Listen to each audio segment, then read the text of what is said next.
18 minutes after 8 here on the AM show. Now, let's talk about the essence, the purpose of Easter. Tomorrow, all of you will be home. Thankfully, some of us, just a few of us will be working. But we'll be observing a very great period.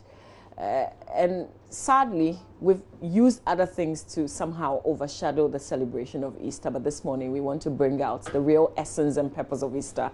But how do we translate that into our relationships? And Anne Claiborne-White is joining me to do this. We'll open the phone lines. You can send me WhatsApp messages and regular text messages as well. So join in the conversation.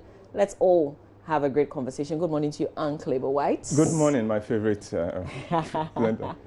Good to see you. Good to see you too, Anne Claiborne. I like your fashion statement. Thank you. Looking good on you. Thank you so much. I'm learning small. Yeah. We'll also talk about your latest play, and I didn't see the title coming. I don't know why. Maybe I wasn't expecting this. Special delivery. Special delivery. We will talk about special delivery. All right, okay. But I want us to start with what Easter means to you. What does Easter mean to you, Uncle Ebo? Easter means I'll be all right. I'll be all right, no matter what happens, no matter what I go through, no matter what life throws at me, no matter what my background is, I'll be all right. And that is the biggest lesson of Easter. Because as long as you are all right with God, you'll be all right anywhere. And in Easter, God looked beyond our inability to honor him and decided that I will honor me on your behalf so that you can be free to enjoy the life I've given to you. And so Easter tells me I'll be all right because someone has paid the price for any failings I have. So now what I'm left to do is just go on and enjoy the life that I've been blessed with. You know, there are times that we reflect on this, but it's different in real life. You're telling yourself it will be all right, but everything else doesn't seem to be all right. You're saying it in words, but the actions, what is happening to you, is not something that is all right. Okay. What I've discovered about life is that the only thing we have control of is the control of our mind. And so whatever happens to you is just about 10%. How you process what has happened to you is the 90%. That determines whether you're going to come out of it strong or come out of it shattered. It's the way, what kind of interpretation you put on it. And that one is a state of mind. And all of us would have to find a way, some principles that we can superimpose upon our thoughts, especially when our thoughts are going haywire and telling you, look at the reality. This is bad. There's no future for you. You must be able to impose upon it that someone went on the cross for me and said it is finished. It is finished.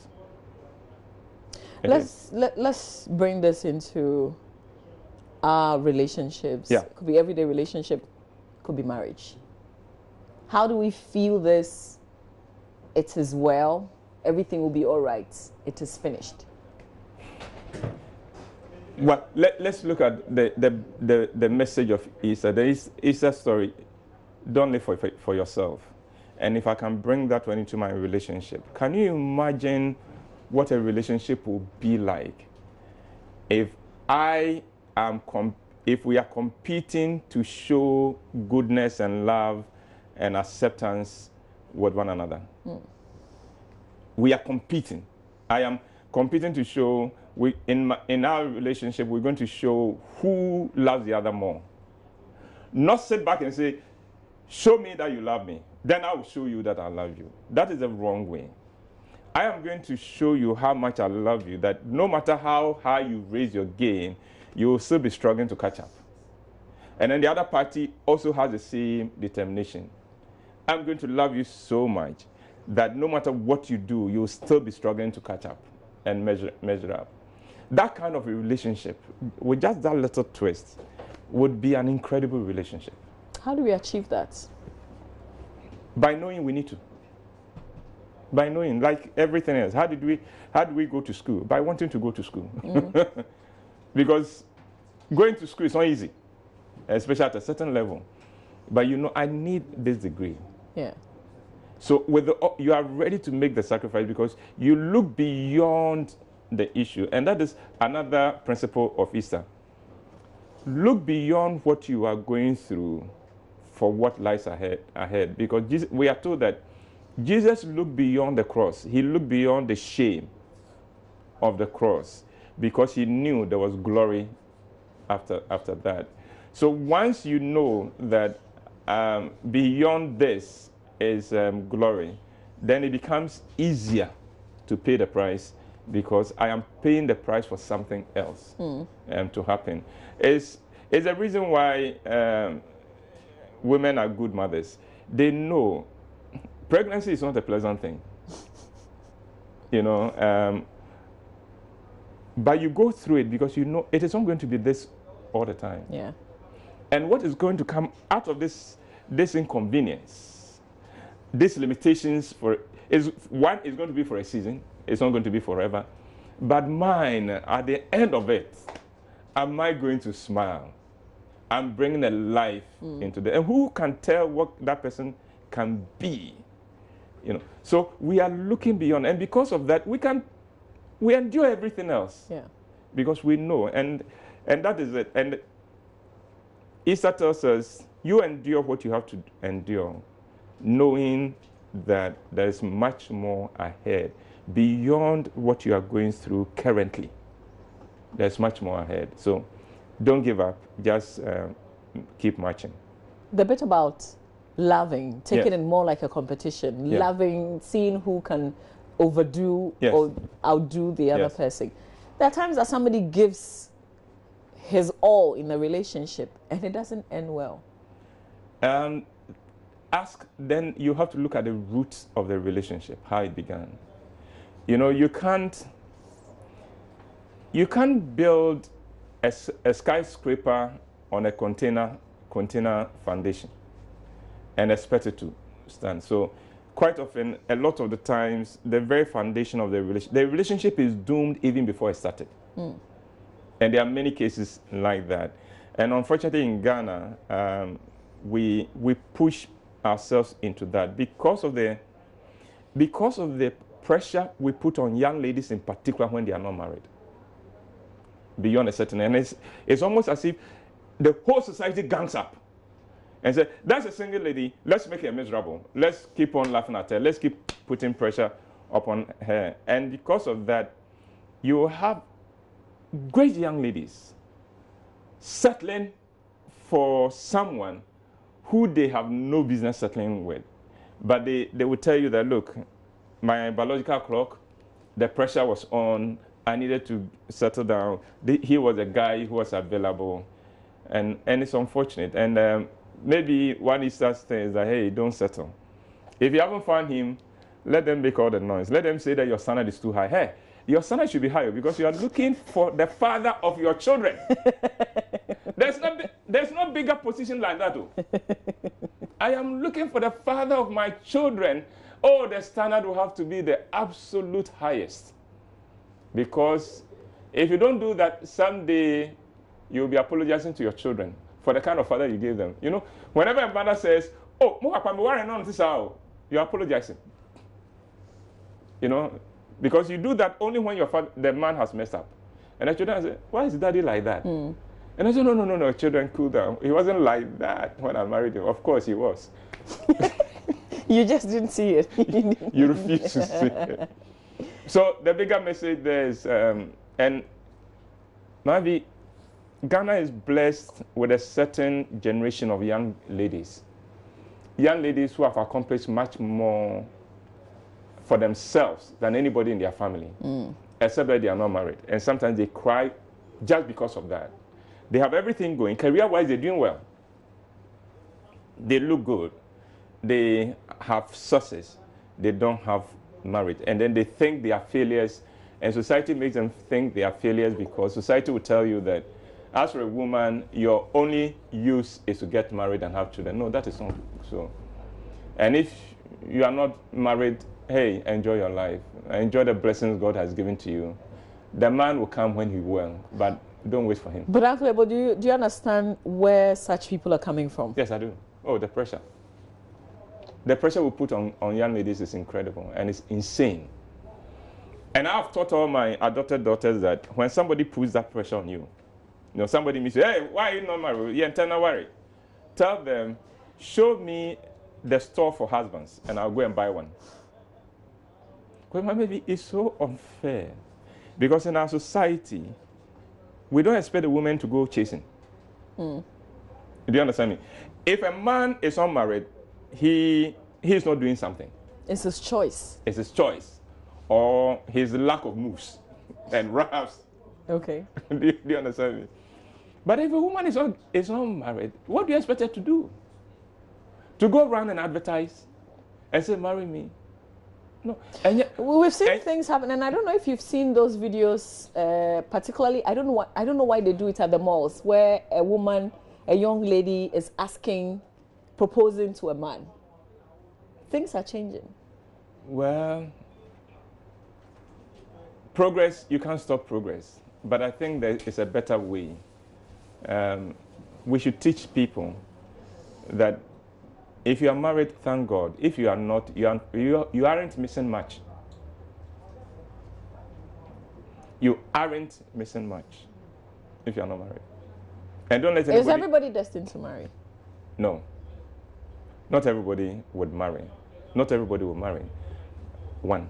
And not everybody should be married. There are people, especially young men, who, because of the way they've been raised, will give any lady a headache.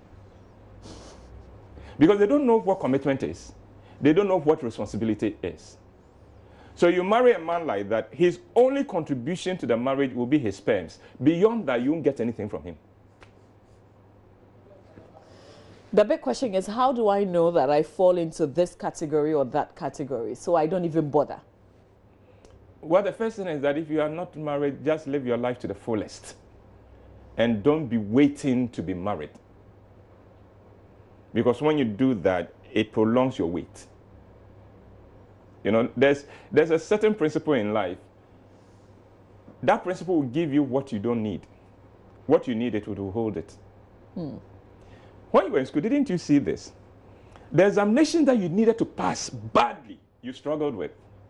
Then you go to a paper that you don't really give it, you don't care whether I do it, and somehow you do well in those ones instead. Life is strange. The things you don't need, people will be offering to you. There are times in your life where you need something and nobody will give it to you. Then God blesses you and you're able to afford it. Suddenly everybody is offering you things. Now that you don't need it, the offers are coming from all over. But you don't need it. So let's extend that principle to every aspect of our life. So live your life. Close your mind to the issue of marriage. And then your relationships will be better. Because the people who come in don't feel that you are desperate. And therefore they think they are doing you a favor marrying you. When you do that, then you are in when you give the impression that you are doing me a favor. There's a principle I teach. I say that ladies should be able to communicate to the people they are relating to, the men in their lives, that my life is enriched with you. But without you, I will have a very full life. Okay. With you, my life is enriched. But without you, my life would also go on. But how do you also stop yourself from putting the pressure on you? You cry not because somebody from outside is asking you directly, yes, why are you not married? But you see other people around you who are married. Wait for your turn. Tell yourself that. And then tell yourself that the people you see married may not be as happy as you think they are. No, they may not be as happy as you see them. There's a game I used to play. I'll stand by the roadside and watch cars passing. When a car passes with a man and a woman, and their body language is engaged. You know, like they've turned to each other and they're talking and laughing. That's boyfriend, girlfriend. Or married man, mistress. When the car passes and the man is driving like this and the woman is looking at the window like that, husband, wife.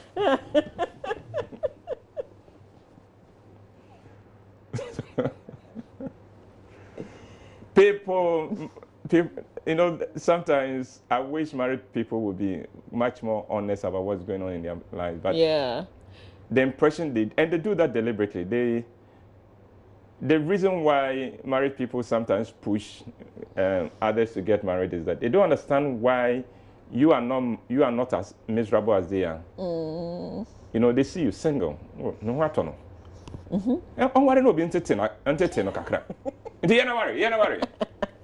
Then when you follow them, you make the mistake to follow them and you get married and you now have issues and you are complaining to them. Oh, sanity you. Oh, yeah, you know, sir. Oh, sanity. Already, sir. And you wonder, why didn't you then give me that impression that I was sanity? Yeah.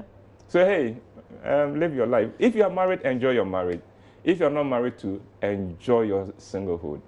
Let me activate the phone lines now. You can give us a call, 0302-211-6912, or you can send me a WhatsApp message or a regular text message.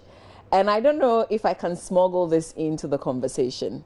The bit about if you're not married,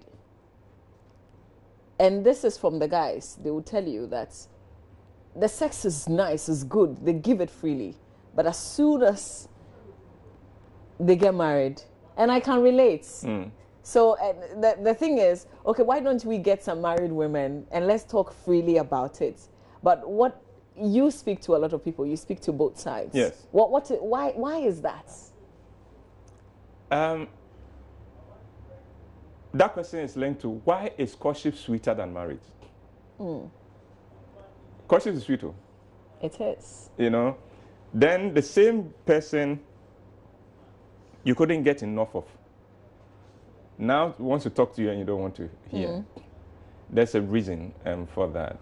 And the reason is this.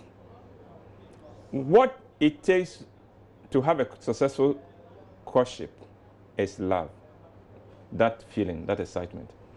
Once that relationship moves on to become marriage, love becomes useless.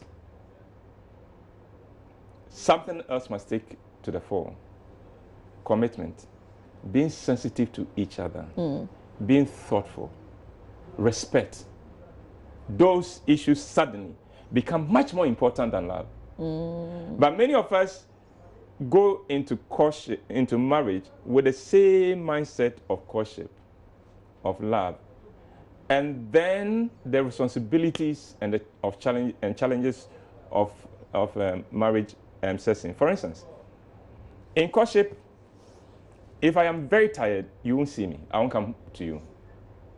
So you come, oh, what? You're not coming. Oh, I had a very bad day. Yeah.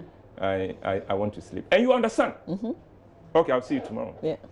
Now, if I married you and I came home, and so, hi, Ebo, help me, lady. I've had a full day. I'm tired. I want to sleep. The same words. But in marriage, you won't understand. Yeah. Why? You're insensitive. I also went to work, you know. Yeah, I also went to work. Why this? No, you've got to do this. Then comes all the issues. In courtship, if I get angry with you, I decided, look, I'm going home. You do, don't come back. Don't come back. Oh, yeah, I'll come back. Then I go. By the time I get home, I have changed my mind. Because you see, I've had space to work out my anger. You've also had space to work out your anger. Then the next day, or even that night, as soon as I get home, I'm calling and saying, you know, why are we doing this? Why are we always fighting? Yeah. Let's stop this. And then I love you, and all those mushy things. And then we can't wait to get back together. In marriage, we start fighting in the car. And we're angry and we are cold. We are not talking. And we get home. Guess where you are going? into the same room, I'm coming. So I haven't, you the source of the pain, of the anger, I haven't had the space to be removed from you. You are in my face at the same time, aggravating the situation. So the thing that was not a big deal and I could have worked it out if there had been a little space. Now I'm seeing even your body language, and I'm getting irritated by your body language. You are also seeing the way I put something down. You know, and you are, what? Look at him, look at the... And then it goes on and on and on. And before you realize, you have a very complicated issue on your hands. Let's go to the phone lines. Mohammed Habib is in Tamale, and then I'll come to you, Reverend Theophilus Tete. But first, let's speak to Mohammed. Good morning, Mohammed. Good morning. Thank you for calling. Let's hear you. Yeah, it's a pleasure. Yeah, what I want to say is, whatever he's saying. Yeah, hello, good morning. Mohammed, please go ahead. We can hear you. Okay. Yeah, what I want to say is, he's speaking maybe from the beginning. God has already created everything. Yes. Yeah, I said from the beginning. Mohammed, yes, please continue. From the beginning, God has already created everything. And he has decided this will happen. And marriage, God himself has talked about marriage, and it is part of us. There's no way that you can do away with it. So... Oh, so your point is everybody will be married? Okay, Mohammed, I'm not sure I quite get you, but we're having issues with your line as well. So let's move on to Reverend Theophilus Tete in Osino. Hello, Rev. Yeah, good morning, Mama. Good morning, sir. Thank you for calling. I'm happy. Yeah, I'm very, very happy with, is he Reverend Minister or? No, also I'm not. I haven't received a calling. That's great, that's great. I haven't received a calling. That's why I've never made any prophecy about who is going to die next in Ghana. That's a great one, that's a great one. And I'm so much enticed by your presentation. Thank you. And I don't know how I will get you. I will really organize a program and invite you. I don't know how to get, if I can get that. We will tell you how, Rev, before we end the show, so just keep watching. We've got, thank you very much, Rev. Bless Nuchu is in Hohoi. Bless, good morning. Good morning. Bless, go ahead, we can hear you. Yeah, I really appreciate your program. And yeah, all I wanted to ask my senior brother there is the real definition for love. Oh, you want the real definition of love? Yes. What do you think? What is your definition? Well, I see love to be the real definition for love as my definition for love is to sacrifice. A sacrifice. Okay. That's great. Yeah. Bless, thank you. Please, when you call, turn down the volume on your television sets. Please kill the volume when you call us. Fred in Ho. Fred, good morning. Good morning, Mama. How are you doing? Very well, Fred. Please go ahead. Yes. I'm happy this morning hearing from Uncle. You know, this is the caliber of man we need to be listening to. As a matter of fact, we, the young ones that are coming, that are more or less trying to go into marriage, these are some of the things that we need to know before we get into marriage. Unlike like the pressure from the family, you are old enough to get married. You can't you take a look at your friends out there, how they are making their family, and a whole lot of things without them knowing how and the difficulties that they are going through.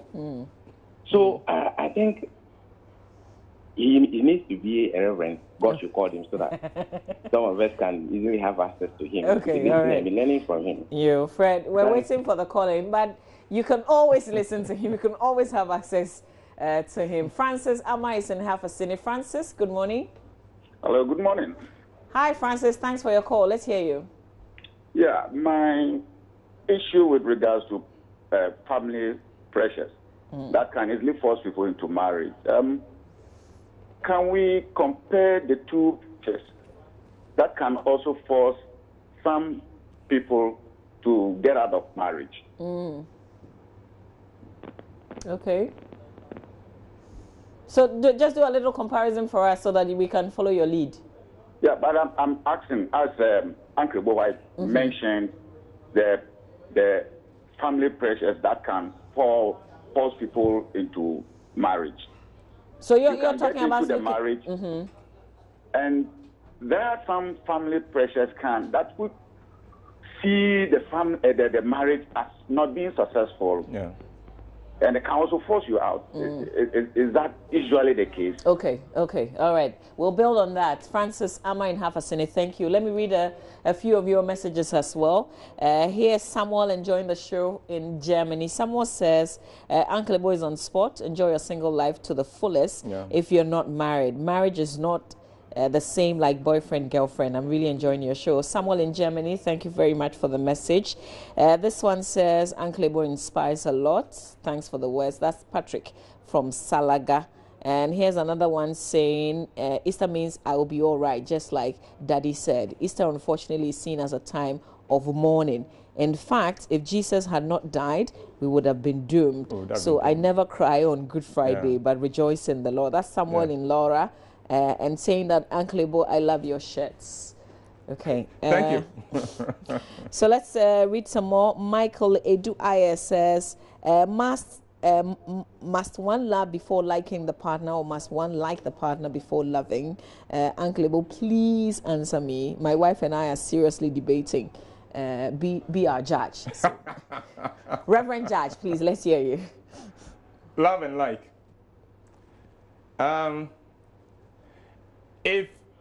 If all you have is love, you will divorce. You must like your husband. You must like your wife as well. One of my friends had a wake-up call when his wife told him one day, I love you, but I don't like you. What does that mean? I love you because I made a decision to marry you. Love is a decision. Maybe at a certain time, I was so excited about you. I saw something about you I wanted. So I had love for you.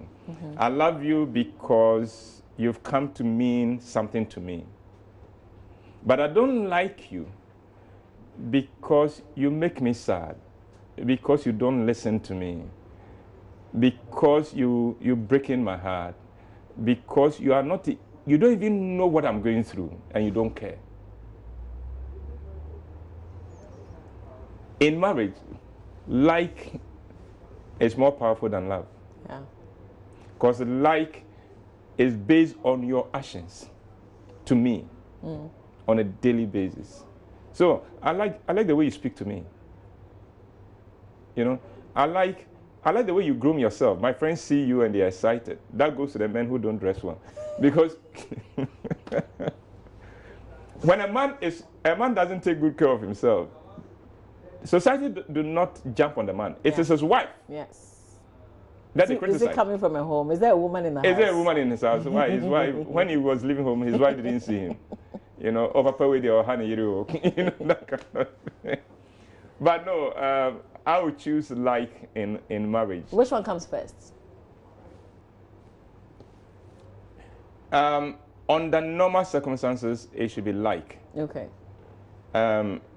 Where love comes first, where you define love as some of the secondary school students define it, the feeling you have when you are about to have the feeling you never had before. They think that's love. So you see the person and oh, he's cute. I like. Yeah. You know.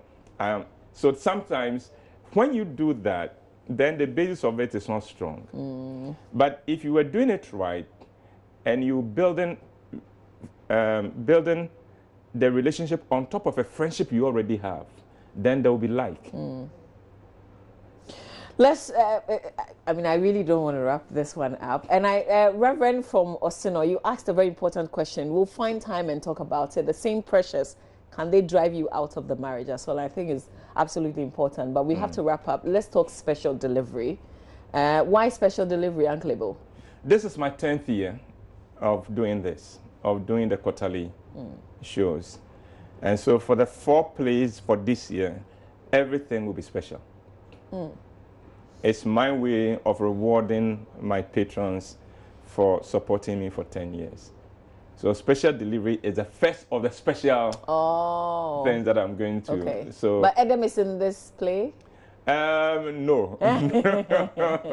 No, but there are even more crazy people. You know, the wonderful thing about my group is that just when you think you've seen the crazy people, then somebody lets you know that I am there and I'm a bigger crazy person than the other one. But he's been, everybody in the group supports what we're doing and makes a contribution, and he has made contributions to this one. Cool. So this play shows this weekend. This is the Easter play. This is over the Easter weekend. So 31st, which is Saturday, and then the Easter Sunday proper, 4 o'clock and 8 o'clock, and then the weekend after Easter as well. Okay. Still at the National Theatre. Still at the National Theatre. And you, I know I will see on Sunday. I'm not sure about the rest of your team. Roland never comes to my show, so Roland does, but he's never come to my show. Roland, come and. Roland never comes to my show. Come and answer, beg, please. Roland, have you been there? I'm always at his shows. No, then how come I never see you? So because we'll put you at the gates. For me, I like low profiles. No. We'll put him at the gates. When people come to my show and they don't make me see them, sometimes it's because of who they came with. No. It's because, many of the times, when you talk to the producers and because of the experience, if it's a musical show, a play, they want to give you free tickets. And I feel that as artists, we need to make sure that, so I try to buy that. So ask Kweku. Sometimes Kweku wants to give me ticket. I say, I want to buy. All right. Yes. Okay. So that's why I don't try to we'll be patronizing. Right, so I retract. Yeah. So ask Kweku. Kweku always sees me because I make sure when I want a reserved seat or maybe the timing, I call Kweku. No, I retract. And may no prophet pray for your death. Amen. That one, you got me that one. So, Uncle Ebo, thank you so much for being on the show. Oh, thanks for hosting me. Before we leave, I'll tell you how you can lay your hands on a ticket because I've got the flyer. I wanted to ask him something though, but I don't know whether the time was right. What's the question? Shatawale and Stoneboy, who do you like? Who do you think is commercially successful or who could be, etc.? The way they conduct this. Just a small line. I think the mere fact that you're asking the question shows that the two of them have made incredible contribution to the arts. Otherwise, they would not be talking. Don't forget that in the arts, no news is bad news. That is why artists sometimes will create controversy. It is good for the arts. It's good business. Oh, it is good for us. The artist who doesn't have controversy will never hit it. It's part of the terrain. So the news comes, and it doesn't have to be good news. Whatever news, people must be talking about you. And if you go for 1 week and they are not talking about you, go slap somebody in traffic so they talk about you. Have you heard what Roland did? He slapped somebody. Who's Roland? Oh, you don't watch AM show? No. Then they are watching. Yeah. Oh, that's the Roland. I've seen him. Turn on. He's on. I think this Easter I need to do something. We'll do something at the National Do something to get traction. No, I said that you work in a good place. They may go give you suspension. Yeah, I know, right? But these two guys they are fantastic, and I admire both of them. I admire both of them. That's a prophetic. Thank you so much. Analysis. Thank you, Uncle Ebo, for being on the show. You're welcome, and thanks for having me. I'll be at the gates on Sunday. I'll come for the first show. I'll come for the first show, so I'll be there Sunday, 4 p.m. at the National Theatre. Don't miss it. On that note, we want to say thank you so much for watching the show. We will come your way again tomorrow. Tomorrow is Friday, it's Easter Friday. The Reverend Robert Ampia Kofi is my guest tomorrow. You can't miss it. You can't. There's a video that I wanted to share, and Patrick, please, is it possible that we can play before we end? Is it possible? Please let me know. Yeah, Patrick says it's possible. Okay, all right. So this video is coming on the back of this conversation with Anklebu, and I hope that we've inspired you today to go ahead and do your best. We'll see you tomorrow.